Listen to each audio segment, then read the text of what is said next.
بسم اللہ الرحمن الرحیم۔ تین طلاق کے موضوع پر میں تفسیر کے لیکچروں میں یہ لیکچر ریکارڈ کروا رہا ہوں، اور آج جو لیکچر میں ریکارڈ کرواؤں گا اس میں بھی انشاءاللہ اسی موضوع پر مزید احادیث پیش کروں گا۔ اس سے پچھلے والا جو ایپیسوڈ تھا، یعنی جو میں ریکارڈ کروا رہا ہوں، اس سے جو پہلے تھا، اس میں میں نے صحیح بخاری کی حضرت سہل بن سعد رضی اللہ تعالیٰ عنہ کی حدیث پیش کی تھی، جو بخاری اور مسلم میں ہے۔ اس میں ہے کہ حضرت سہل بن سعد رضی اللہ تعالیٰ عنہ نے لعان کیا، اور لعان کے بعد اسی مجلس میں اپنی زوجہ کو کھڑے کھڑے 3 طلاقیں دیں،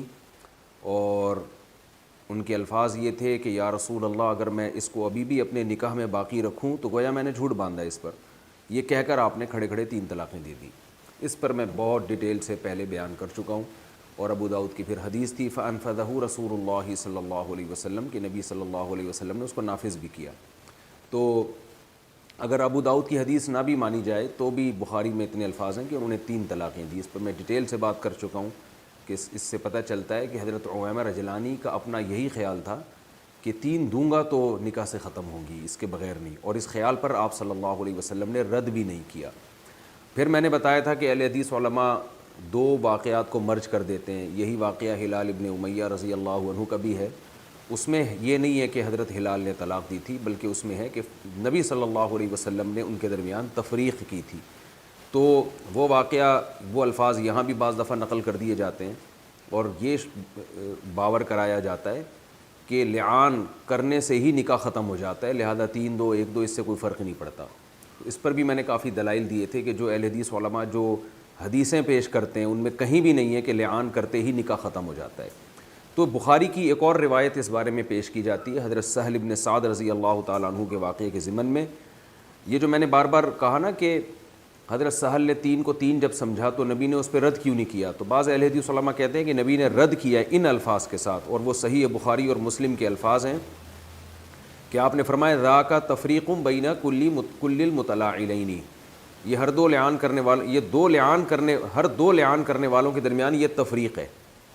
تو کہتے ہیں دیکھو اس سے پتہ چلتا ہے کہ لعان کرتے ہی جدائی ہو گئی، نکاح ویسے ہی ختم ہو گیا تھا، طلاقیں نہ بھی دیتے۔ اور یہ الفاظ بخاری کے ہیں کہ نبی صلی اللہ علیہ وسلم نے گویا ان الفاظ سے حضرت عویمر پر رد کیا کہ آپ کے طلاق دینے سے کچھ نہیں ہوتا، بلکہ یہ تو تفریق ہے۔ تو یہاں بھی یاد رکھیں کہ یہاں ذاکا اشارے کے وقت کہا جاتا ہے کہ یہ تفریق ہے 2 لعان کرنے والوں کے درمیان، تو یہ سے مراد کیا ہے؟ اس کے بھی 2 مطلب ہیں، اور تفریق کے بھی 2 مطلب ہیں، جدائی ہے، اس کے بھی کیا مطلب ہے؟ پہلی بات، ذاکا نبی نے جو اشارہ فرمایا نا کہ یہ تفریق ہے، تو اس محفل میں جس میں نبی صلی اللہ علیہ وسلم نے فرمایا تفریق ہے، اس میں 2 کام ہوئے تھے۔ پہلا کام لعان کا، قسمیں اٹھانے کا، دوسرا کام حضرت عویمہ رجلانی کی طلاق کا، تو 2 کام اکٹھے ہوئے ہیں۔ تو ان میں سے کس کام کے بارے میں نبی نے فرمایا کہ یہ تفریق ہے، یہ ہمیں معلوم نہیں ہے۔ تو آپ زبردستی اس کو لے کر جائیں اس طرف کہ یہ لعان سے ہی تفریق ہو گئی، اس کی آپ کے پاس کوئی دلیل نہیں ہے۔ دوسری بات یہ کہ تفریق کے مفہوم بھی واضح نہیں ہے۔ تفریق کا معنی ہوتا ہے جدائی، تو میاں بیوی میں جدائی تو ہو گئی ہے، کیا وہ والی جدائی جس سے نکاح ٹوٹتا ہے یہ والی جدائی ہے، یا وہ والی جدائی ہے جو نبی نے فرمایا کہ لعان کرنے والے آپس میں جمع نہیں ہو سکتے، یعنی اب تم میاں بیوی کی حیثیت سے رہ نہیں سکتے، تو کیا مطلب تمہیں طلاق دینی پڑے گی، نہیں دیتے تو ہم تمہارا نکاح ختم کریں گے۔ تو تفریق کا یہ بھی مطلب ہو سکتا ہے کہ آپ اب ایک دوسرے کے ساتھ نہیں رہ سکتے، یعنی آپ کو لازمی طلاق دینی پڑے گی، تو تفریق کا یہ بھی مطلب ہو سکتا ہے۔ اور یہ والا مطلب اس لیے اس کی پر دلیل ملتی ہے ہمیں کہ خود اہل حدیث علماء یہ حدیث پیش کرتے ہیں کہ فکانت تلک سنت المتلاعنین ان یفرق بینہما، کہ لعان کرنے والوں کے درمیان یہ سنت بن گئی کہ ان کے درمیان تفریق کرائی جائے گی۔ تو اس سے صاف پتہ چلتا ہے کہ تفریق الگ سے کرائی جائے گی ان کے درمیان، خود بخود نہیں ہو جائے گی، تو کرائی جائے گی، یہ مطلب ہے یہاں تفریق کا۔ خود اگر لعان سے ہی نکاح ختم ہو جاتا تو نبی یہ کیوں فرماتے کہ ان کے درمیان جدائی ڈالی جائے گی؟ ڈالی کا مطلب یہ ہے کہ ان کو اکٹھے نہیں رہنے دیا جائے گا، شوہر کو کہا جائے گا اس کو طلاق دو، اگر نہیں دیتا تو جج نکاح کو ختم کرے گا، کیونکہ ایک اصول ہے شریعت کا کہ جب مرد پہ طلاق دینا واجب ہوتا ہے اور وہ نہ دے تو پھر جج کو یہ اختیارات حاصل ہیں کہ وہ مرد کی طرف سے اس کا نائب بن کے، قائم مقام بن کے امساکم بالمعروف جب مرد نہیں کر سکتا تو تسریح بالاحسان کا کام پھر جج کرے گا. یہ پوری امت کا تقریباً متفق علیہ اصول ہے کہ مرد اگر عورت پہ ظلم کر رہا ہے اور ایسے ظلم جس میں تفریق بنتی ہے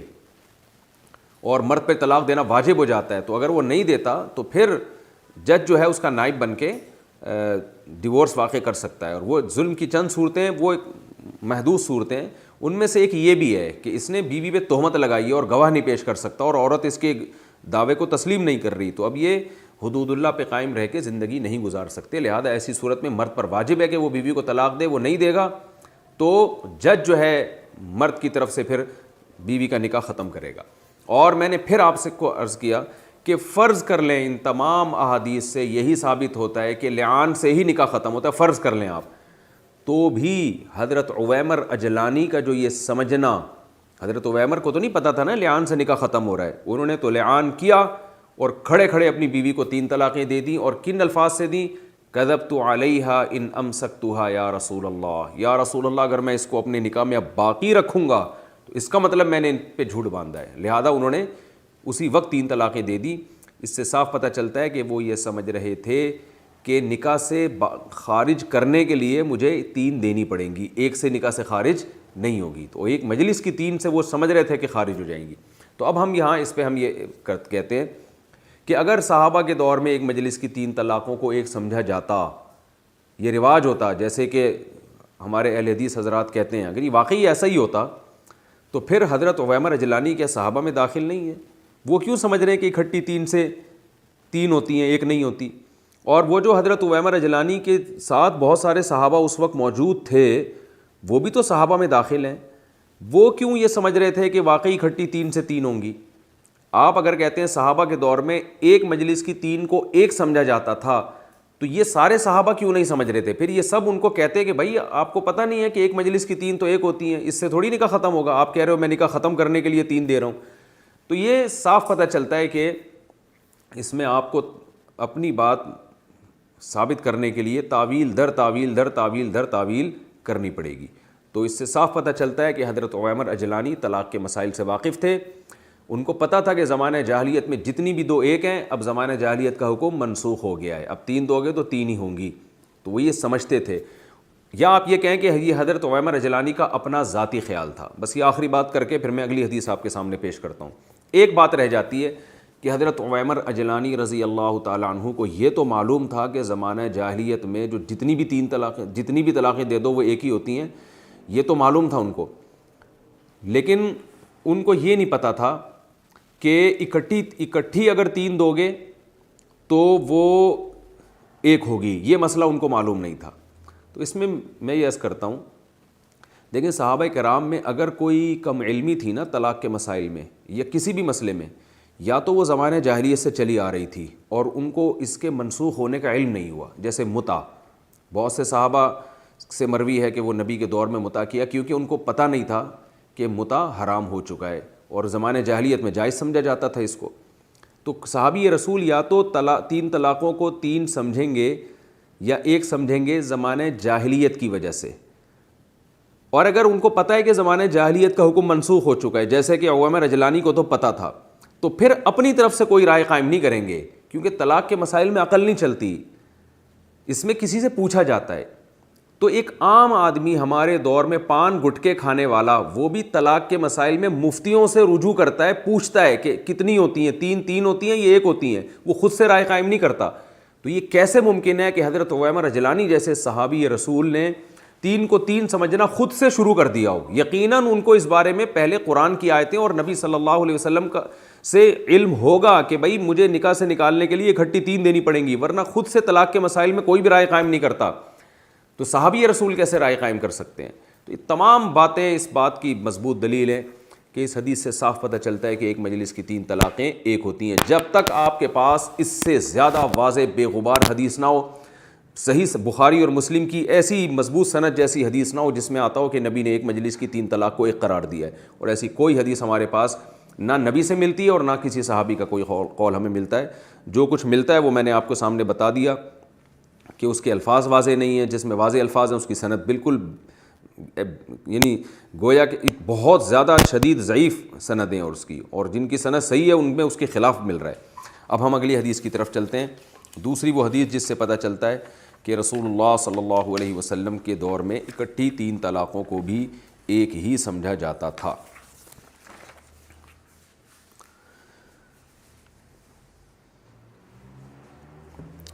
عن القاسم بن محمد عن عائشة رضی اللہ عنہا قالت طلق رجل امرأته 3 فتزوجها رجل ثم طلقها قبل أن يدخل بها فأراد زوجها الأول أن يتزوجها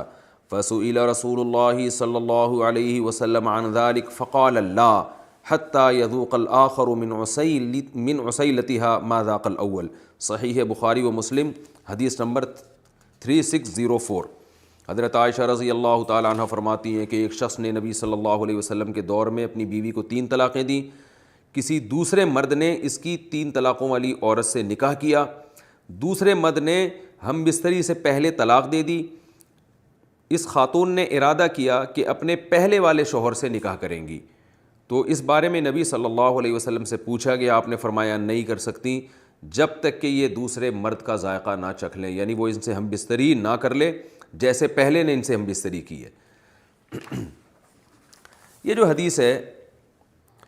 اس حدیث میں حضرت عائشہ رضی اللہ تعالیٰ عنہ نے بتایا کہ ایک شخص نے اپنی زوجہ کو 3 طلاقیں دی تھی اور نبی صلی اللہ علیہ وسلم نے شرعی حلالہ کے بغیر اس کو پہلے شوہر کے پاس جانے کی اجازت نہیں دی۔ اہل حدیث علماء اس حدیث پر یہ اشکال کرتے ہیں، پہلا اشکال یہ کرتے ہیں کہ حضرت عائشہ سے ایک اور واقعہ منقول ہے رفاعہ القرظی رضی اللہ تعالیٰ عنہ کا، جس میں آتا ہے کہ حضرت رفاعہ القرظی نے اپنی زوجہ کو 3 طلاقیں 3 مختلف طہروں میں دیں، تو اس میں پھر ان کی زوجہ نے نبی سے پوچھا کہ میں پہلے کے پاس جانا چاہتی ہوں، تو آپ نے فرمایا نہیں، تو فرماتے ہیں یہ وہی واقعہ ہے، یہ اصل میں 3 مختلف 3 طہروں میں دی گئی طلاقوں کا واقعہ ہے، تو لہذا اس سے دلیل پکڑنا درست نہیں ہے۔ اس کا جواب یہ ہے کہ حضرت عائشہ رضی اللہ تعالی عنہ جو یہ حدیث پیش کر رہی ہیں نا جس شخص کے بارے میں، ایک اس کے راوی ہیں محمد ابن قاسم، یہ اس کے راوی ہیں، جبکہ قاسم ابن محمد، جبکہ رفاعہ القرظی رضی اللہ تعالی عنہ کا جو واقعہ ہے اس کے راوی حضرت عروہ ابن زبیر ہیں، تو یہ 2 راویوں کے اختلاف سے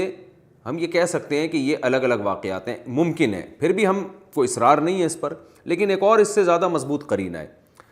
وہ قرینہ یہ ہے کہ رفاعہ القرظی رضی اللہ تعالی عنہ کے بارے میں جو حدیث ہے اس میں آتا ہے کہ ان کی زوجہ نے نبی سے مسئلہ پوچھا کہ یا رسول اللہ میں پہلے شوہر کے پاس جانا چاہتی ہوں، اور مسئلہ بھی طلاق سے پہلے پوچھا گیا ہے، یعنی دوسرے شوہر کے طلاق دینے سے پہلے، جبکہ اس حدیث میں آتا ہے کہ شوہر مسئلہ پوچھ رہا ہے اور طلاق دینے کے بعد۔ یہ واضح قرینہ ہے اس بات کا کہ یہ 2 الگ الگ واقعات ہیں، کیونکہ دونوں واقعات کو بیان کرنے والے حضرت عائشہ سے راوی بھی مختلف ہیں، سند بھی دونوں حدیثوں کی مختلف ہے، اور واقعے میں اس نوعیت کا بھی اختلاف ہے کہ ایک میں نام ہائی لائٹ کیا جا رہا ہے اور قصہ بھی تھوڑا ڈیفرنٹ انداز میں بیان کیا جا رہا ہے، طلاق سے پہلے مسئلہ پوچھا جا رہا ہے اور مسئلہ پوچھنے والی خود صحابیاں ہیں، اور دوسرے واقعے میں طلاق کے بعد مسئلہ پوچھا جا رہا ہے اور مسئلہ پوچھنے والے صحابی رسول ہیں، تو اس سے پتہ چلتا ہے کہ یہ 2 الگ الگ واقعات ہیں۔ دوسری بات یہ، بعض اہل حدیث یہ بھی کہتے ہیں اچھا چلے جی ہم مان لیتے ہیں الگ واقعہ ہے، لیکن اس میں یہ کہا ہے کہ انہوں نے اکٹھی 3 طلاقیں دی تھیں، تو عرض یہ ہے کہ اس میں یہ بھی نہیں ہے کہ الگ الگ 3 طہروں میں دی تھی، اس میں علی الاطلاق ہے، اور اصول ہے کہ مطلق کو اپنے اطلاق پہ باقی رکھا جاتا ہے۔ اس میں آتا ہے کہ 3 طلاقیں دی تھیں،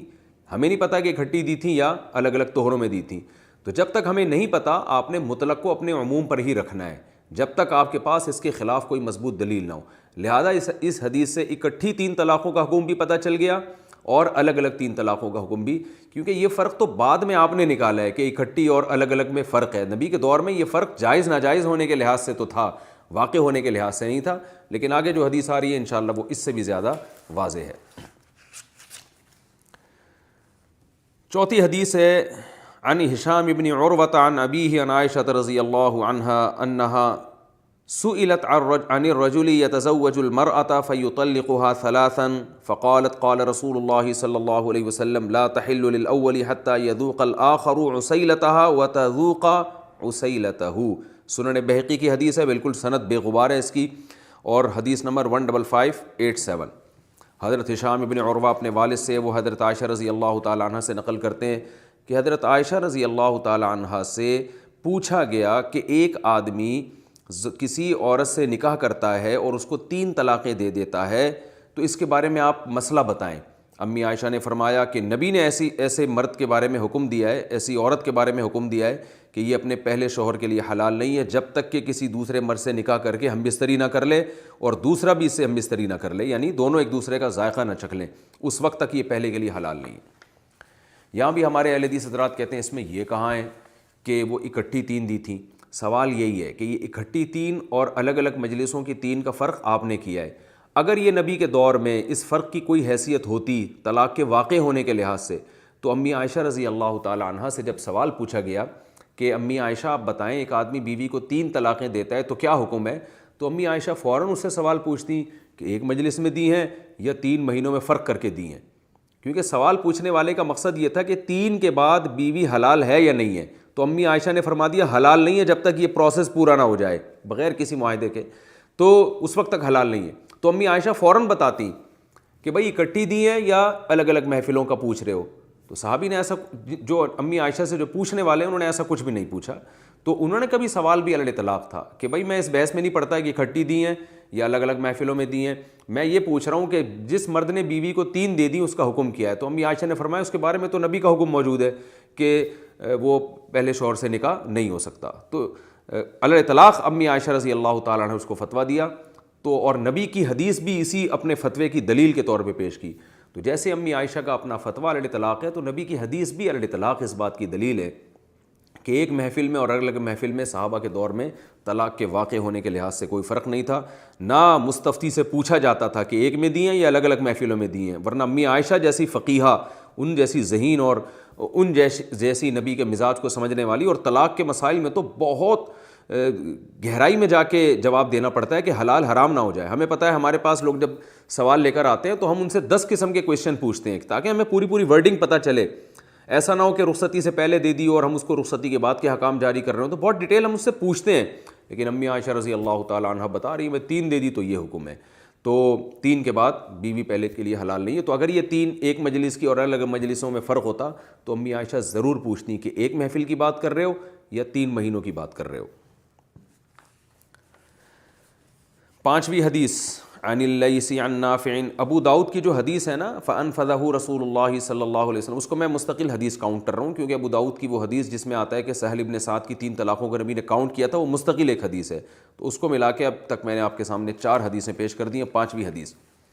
عن اللیث عن نافع ان ابن عمر بن الخطاب رضی اللہ عنہ طلق امرأة له وهي حائض تطلیقة واحدة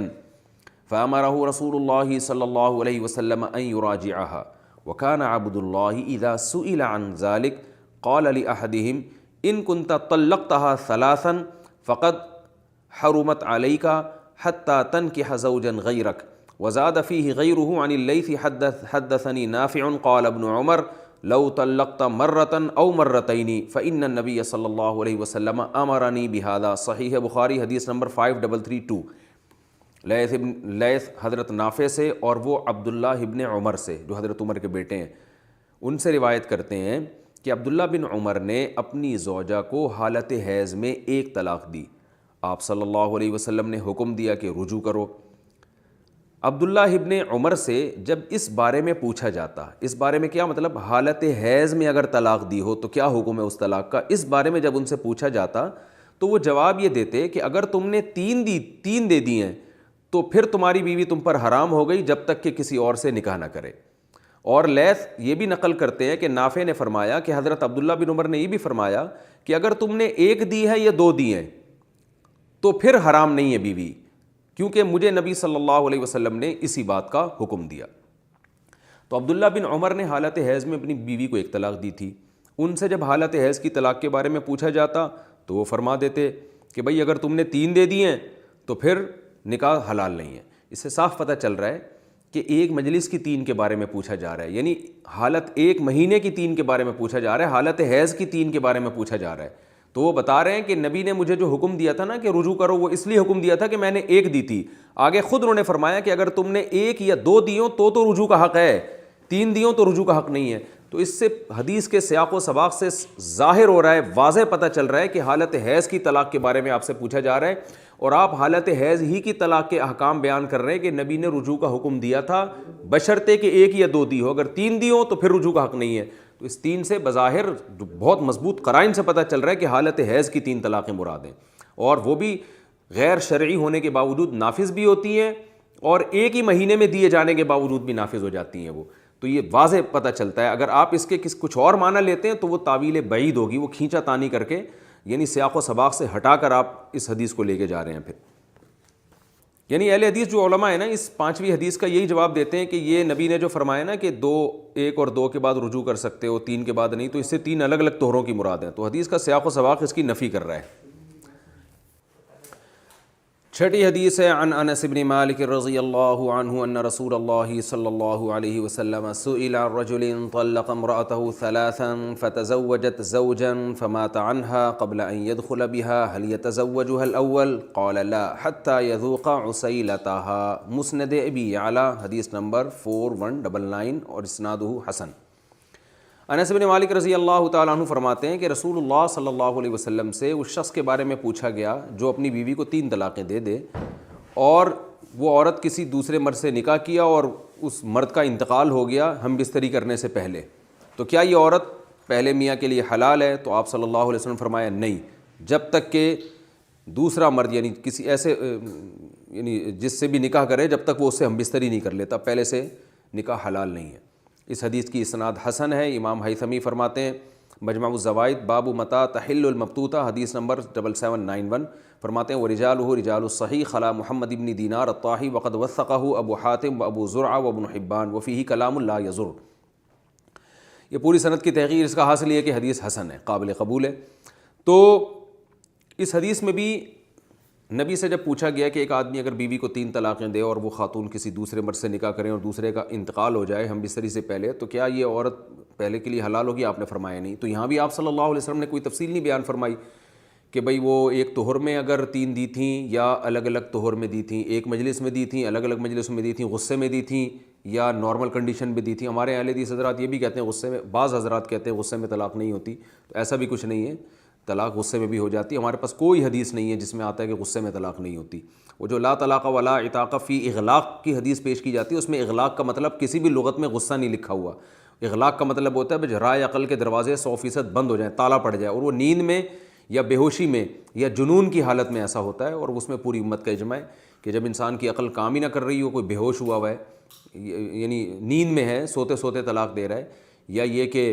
مجنون ہے، دیوانہ ہے، پاگل ہے، اس کی عقل ویسے ہی کام نہیں کر رہی، تو وہ حدیث اس کے بارے میں، غصے کے بارے میں کوئی حدیث نہیں ہے۔ ایسا ہوتا تو آپ صلی اللہ علیہ وسلم یہاں وضاحت فرماتے۔ تو اس میں بھی ہے کہ آپ نے علی طلاق 3 طلاقوں پر یہ حکم لگایا ہے کہ بیوی پہلے کے لیے حلال نہیں ہو سکتی جب تک کسی مرد سے نکاح کر لے اور ہم بستری بھی نہ کرے، اور وہ طلاق دے اور عدت گزار کے پہلے سے نکاح کرے وہ۔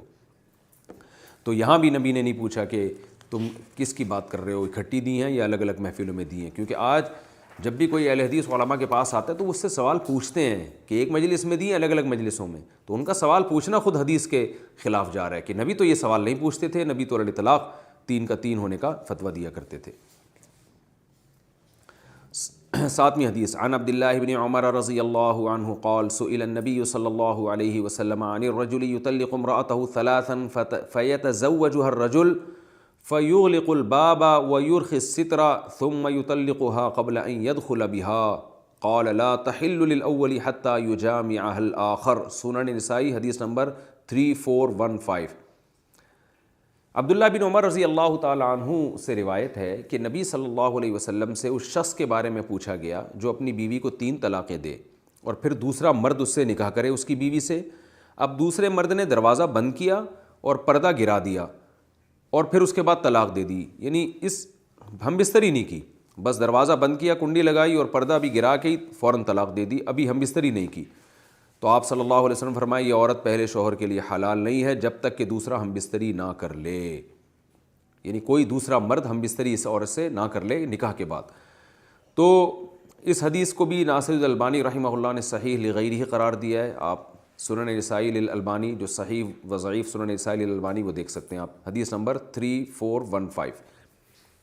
تو اس میں بھی نہیں ہے کہ نبی صلی اللہ علیہ وسلم نے پوچھا ہو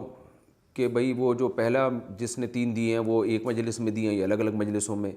تو اس سے پتہ چلتا ہے کہ نبی کے دور میں یہ فرق طلاق کے واقع ہونے کے لحاظ سے اس کی ویلیو نہیں تھی۔ پوچھنے والا صرف یہ پوچھ رہا ہے کہ پہلے کے لیے حلال ہے یا نہیں، تو آپ نے بتا دیا پہلے کے لیے حلال نہیں ہے۔ تو آپ کے پاس بھی جب کوئی آئے 3 دے کے تو آپ بتا سکتے ہیں کہ بھئی پہلے کے لیے اب حلال نہیں ہے جب تک کہ کسی مرد سے نکاح نہ کرے۔ یہ جو آپ تفصیل پوچھتے ہیں کہ ایک مجلس میں دی الگ الگ مجلسوں میں، یہ تفصیل پوچھنا ان احادیث صحیحہ صریحہ کی صریح مخالفت ہے۔ ابھی حدیث قال الامام الشافعی رحمہ اللہ تعالی، امام شافعی اپنی کتاب الام میں فرماتے ہیں اخبرنا عمی محمد بن علی بن الشافع عن عبد اللہ بن علی بن السائب عن نافع بن عجیر بن عبد یزید ان رکانۃ بن عبد یزید طلق امرأته سہیمۃ البتۃ ثم اتى رسول اللہ صلی اللہ علیہ وسلم فقال یا رسول اللہ انی طلقت امرأتی سہیمۃ البتۃ وواللہ ما اردت الا واحدۃ فقال رسول اللہ صلی اللہ علیہ وسلم لرکانہ واللہ ما اردت الا واحدۃ فقال رکانہ واللہ ما اردت الا واحدۃ فردها الیہ رسول اللہ صلی اللہ علیہ وسلم فطلقها الثانیۃ فی زمان عمر رضی اللہ عنہ والثالثۃ فی زمان عثمان۔ یہ حدیث ابو داؤد میں بھی ہے اور امام شافعی کے مسند میں بھی ہے اور بہت ساری حدیث کی کتابوں میں۔ اس کی سند میں پڑھ دیتا ہوں۔ امام شافعی اپنے چچا محمد ابن علی سے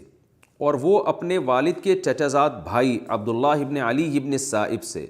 اور وہ اپنے والد کے چچا زاد بھائی یعنی نافع ابن عجیر سے اور نافع ابن عجیر اپنے چچا یعنی حضرت رکانہ رضی اللہ تعالیٰ عنہ سے روایت کرتے ہیں کہ حضرت رکانہ نے اپنی بیوی سہیمہ کو طلاق البتہ دی۔ میں نے شروع کے ایپیسوڈ میں غالباً ایپیسوڈ نمبر 2 میں ریکارڈ کروایا تھا کہ بہت سے محدثین نے کہا کہ نبی کے دور میں طلاق البتہ کا معمول نہیں تھا، تو اس بیس پر ہمارے اہل حدیث بھائی اس حدیث کو کہتے ہیں طلاق البتہ تو تھی نہیں۔ تو یاد رکھیں یہاں طلاق البتہ دی کا مطلب یہ نہیں کہ البتہ کے لفظ سے طلاق دی، البتہ کا لفظ ہوتا ہے پکی، تو مطلب ہے پکی طلاقیں دی، تو پکی طلاقیں 3 ہوتی ہیں، تو اکٹھی 3 طلاقیں دی، یعنی 3 طلاقیں دی ہیں اس میں۔ تو حضرت رکانہ رضی اللہ تعالی عنہ نے اپنی بیوی سہیمہ کو طلاق البتہ دی۔ اس کے بعد حضرت رکانہ نبی کی خدمت میں حاضر ہوئے، عرض کیا یا رسول اللہ میں نے اپنی زوجہ سہیمہ کو پکی طلاق دی ہے، یعنی البتہ طلاق دی ہے، اور اللہ کی قسم میرا ارادہ صرف ایک کا تھا۔ یہ جو ہے نا ارادہ ایک کا تھا، یہ بھی جبھی ہو سکتا ہے جب 3 دفعہ الفاظ تاکید کے لیے دہرائے جائیں، تو صاحب پتہ چل رہا ہے 3 دی تھیں، نیت ایک کی تھی۔ اللہ کی قسم میرا ارادہ صرف ایک طلاق کا تھا۔ آپ صلی اللہ علیہ وسلم فرمایا تم اللہ کی قسم اٹھا کے کہہ سکتے ہو کہ واقعی کیا تمہارا ارادہ ایک کا تھا؟ آپ نے فرمایا اللہ کی قسم میرا صرف ایک کا ارادہ تھا۔ اس پر آپ صلی اللہ علیہ وسلم نے ان کی زوجہ کو لوٹا دیا۔ حضرت رکانہ نے انہیں دوسری طلاق پھر حضرت عمر کے دور میں اور تیسری حضرت عثمان کے دور خلافت میں دی۔ تو عرب میں عادت تھی ایک بات کو 3 دفعہ دہراتے تھے تو نیت ایک کی کرتے تھے، تو حضرت رکانہ نے ایک لفظ کو 3 دفعہ ریپیٹ کیا اور وہ یہ سمجھے کہ یعنی یہ پکی طلاق ہو گئی ہے، تو پھر نبی کے پاس آ کے کہہ رہے ہیں کہ میں نے تو ایک کی نیت سے دی ہے، تو کیا یہ ہوا ہے پکی ہوئی ہے کہ ایک ہوئی ہے؟ تو آپ نے فرمایا کہ نہیں یہ ایک ہوئی ہے۔ تو اس کی میں ڈیٹیل دوسرے ایپیسوڈ میں بہت ڈیٹیل سے بیان کر چکا ہوں۔ یہ حدیث بھی واضح اس بات کی علامت ہے کہ اگر ایک مجلس کی 3 طلاقیں ایک ہی ہوتی ہمیشہ تو آپ ان سے قسم کیوں اٹھاتے کہ تمہاری نیت کتنی کی تھی؟ یہ قسم اٹھانا اس کی علامت ہے کہ بھئی نارمل تو 3 دینے سے 3 ہی ہوں گی جب تک کہ کوئی باقاعدہ ارادہ نہ کرے۔ اور پھر اس پہ بھی میں نے تفصیل سے بات کی تھی کہ اس زمانے میں اگر کوئی 3 دے کے کہتا ہے کہ میری نیت ایک کی تھی تو حضرت عمر کے فیصلے کی وجہ سے قاضی اس کے اس زمانی دعوے کو قبول نہیں کرے گا، کیونکہ دھوکے کا دور ہے، جھوٹ لوگ بہت زیادہ بولتے ہیں، تو اس لیے اس میں گواہوں کو پہلے سے بتائے کہ میں 3 دے رہا ہوں ایک کی نیت سے، یا یہ کہ وہ اپنا کیس کہیں لے کے ہی نہ جائے، نہ بیوی کو بھی نہ پتہ چلے۔ اس کی تفصیل میں دوسرے ایپیسوڈ میں بہت ڈیٹیل سے بتا چکا ہوں، میں اس کو ریپیٹ نہیں کرتا۔ ہمارے جو اہل حدیث علماء ہیں اس حدیث کی سند پہ اعتراض کرتے ہیں، اور سند کے بارے میں پہلے میں آپ کو پڑھ کے سنا دیتا ہوں۔ اہل حدیث علماء کہتے ہیں کہ اس کی جو سند ہے نا اس میں علی ابن محمد ابن سائب، یہ جو عبداللہ ابن علی ابن سائب، ان کو ہمارے اہل حدیث علماء نے مجہول قرار دینے کی کوشش کی ہے کہ یہ مجہول راوی ہیں اور جہالت کا الزام لگایا، مگر یہ مجہول اس لیے نہیں ہے کہ یہ امام شافعی کے دادا کے چچا زاد بھائی ہیں، اور ابن حبان نے ان کو اپنی کتاب الثقات میں ذکر کیا ہے، الثقات لابن حبان حدیث نمبر 3715 آپ دیکھ لیں. تو جہالت کا الزام تو ان سے ختم ہو گیا. ایک اور راوی ہیں نافع ابن عجیر ابن عبد یزید, انہیں بھی اہل حدیث علماء کہتے ہیں کہ یہ مجہول راوی ہیں. یہ بھی مجہول اس لیے نہیں ہے کہ آپ امام شافعی کے پردادا کے چچا زاد بھائی ہیں اور حضرت رکانہ رضی اللہ تعالیٰ عنہ کے یا تو بھتیجے ہیں یا بھائی ہیں آپ, کیونکہ بعض نے آپ کو بھتیجا شمار کیا اور بعض نے آپ کو بھائی شمار کیا ہے. اور ابن حجر رحمہ اللہ تعالیٰ نے بھی جو ہے نا ابن حبان کے حوالے سے نافع ابن عجیر کے صحابی ہونے کا تذکرہ کیا جو ان کے بعد والے ہیں. اچھا, اہل حدیث علماء نے یہاں یہ بھی گڑبڑ کی ہے, بعض علماء نے انہوں نے کہا ہے کہ یہ جو راوی ہے نا جو حضرت رکانہ سے نقل کرنے والے نافع ابن عجیر, ان کا پتہ ہی نہیں ہے کہ یہ حضرت رکانہ کے بھتیجے ہیں یا بھائی ہیں. بعض راوی ان کو بھتیجا کہہ رہے ہیں, بعض ان کو بھائی کہہ رہے ہیں. تو اس بیس پر اس حدیث کو مسترب قرار دینے کی کوشش کی ہے. تو یاد رکھیں, کسی راوی کے رشتہ داری میں اگر کوئی راوی اختلاف کرتا ہے اس سے کبھی بھی حدیث ضعیف نہیں ہوتی. اگر کوئی بھائی کہے یا کوئی بھتیجا کہے, اس سے حدیث کا کوئی اصول ہی نہیں ہے کہ اس بیس پر آپ حدیث کو رد کر دیں. نہ یہ سند میں اضطراب کہلاتا ہے یا نہ یہ متن میں اضطراب کہلاتا ہے. تو یہ اصول ہے, یہ محدثین کا اصول نہیں ہے کہ اگر راوی کے بیان کرنے میں غلطی ہو رہی ہے, ایک کہہ رہے چچا تھے, ایک کہہ رہا بھائی تھے, ایک کہہ رہے بھتیجے تھے, تو اس بیس پر راوی پر کے بارے میں اختلاف نہیں کیا جا سکتا. لہذا ابن حجر رحمۃ اللہ نے یہ بات تصریح کی ہے کہ اس سے صاف پتہ چلتا ہے کہ نافع ابن عجیر وہ حضرت رکانہ رضی اللہ تعالیٰ عنہ کے خاندان کے تھے, اور ابن حبان نے ان کو صحابی میں بھی شمار کیا ہے کہ حضرت رکانہ سے نقل کرنے والے نافع ابن عجیر صحابی ہیں. تو جب صحابی کسی کو کہہ دیا جائے تو اب یہ بحث ہی ختم ہو جاتی ہے کہ ثقہ ہیں یا ضعیف ہیں,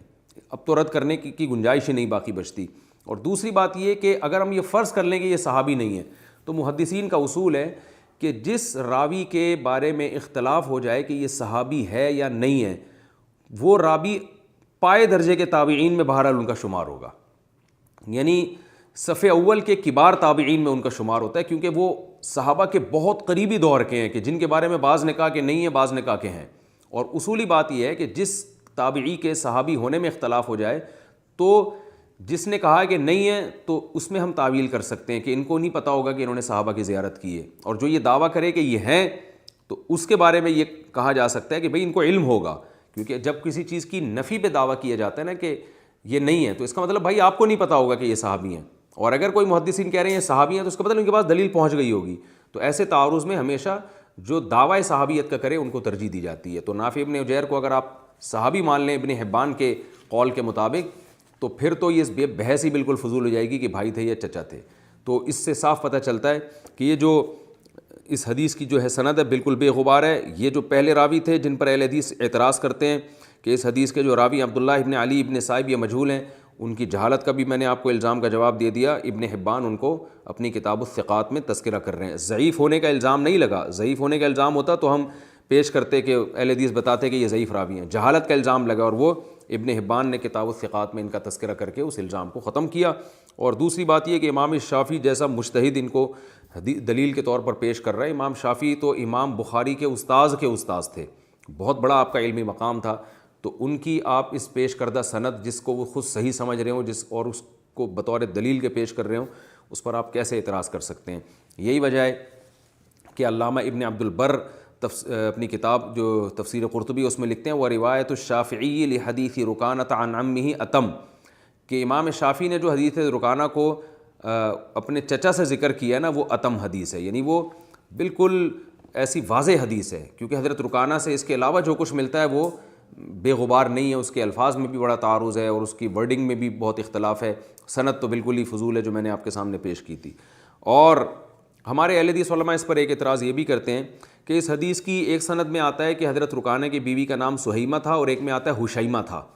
تو لہذا اس کے متن میں اضطراب ہے. یاد رکھیں سہیمہ اور حشیمہ کو لکھنے کا ایک ہی طریقہ ہے, صرف نقطوں کا فرق ہے. تو جب حدیث میں اس قسم کی تصحیف ہوتی ہے کہ کتابت کا فرق آ جاتا ہے, اس سے بھی حدیث ضعیف نہیں ہوتی,